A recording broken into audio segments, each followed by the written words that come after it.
Ian Anderson has been the leader of Jethro Tull for more than 20 years, and he defied the odds of his original booking agents. They tried to convince him to quit playing the flute if he wanted to be a success in rock and roll. Well, Anderson refused, and his instrument became the trademark of his sound. So is the guitar work of Martin Barre. He's been a part of Jethro Tull since way back in 1969, just a couple of years after the band got started. They both joined us for this interviewee. For the past 2 decades, Ian Anderson of Jethro Tull has romanced audiences all over the world with his music. His sound is a mixture of rock and roll and the classical melodies produced by an instrument belonging to the wind family.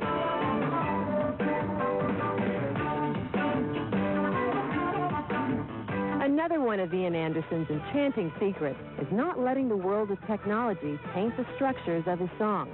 He likes to use a more natural approach. Well, guitar and mandolins, instruments of the mandolin family.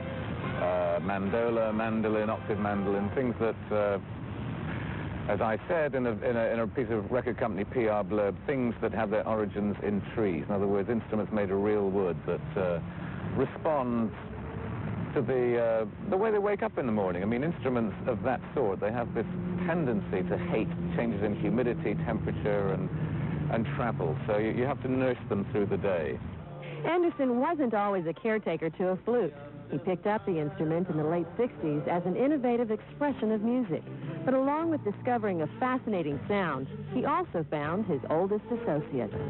First day I met Ian, I do indeed, yes.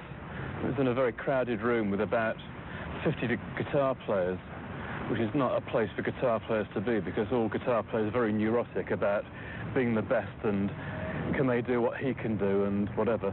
So it was rather a nerve-wracking experience. But the first week with Ian was quite interesting, because you had sort of got to know each other's humour. If Bach had been a jazzer, he might have done this.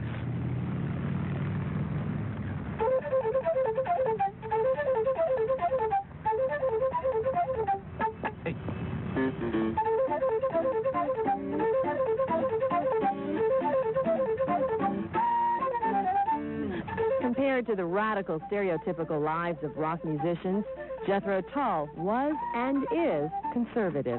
We didn't do drugs. We were never part of that culture. And people thought that we were the archetype of all drug-taking English bands, and I swear we never did. And I never even tried any of the things that you call drugs. But it was a time when that was the expectation, that you lived wildly.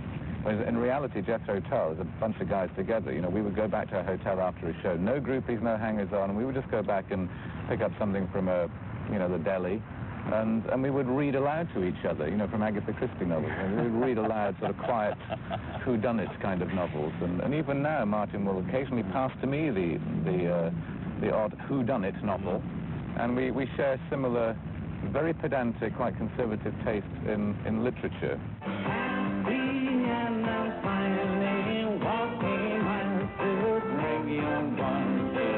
Well, that was the first album. With amazing foresight and planning, we appear to be as old as we are today.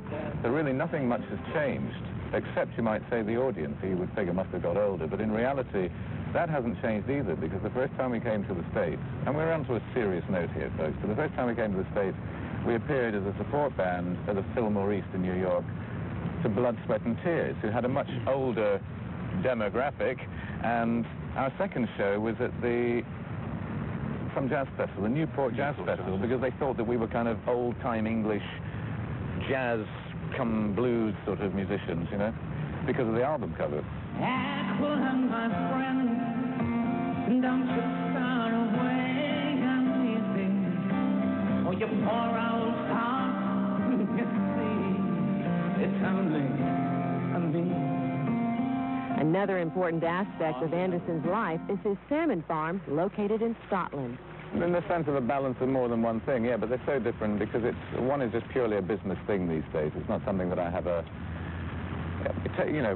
if you work it out, I suppose it's a few weeks a year that these days that I'm really involved in that side of things, which is really a business thing. I mean, with a couple of hundred people and pension funds to worry about, that it's an industry or a part of an industry that I belong to, and it's not something that has the same payoff as getting up in front of 6 people or 60,000 people playing music, which is a much more satisfying thing on a good night.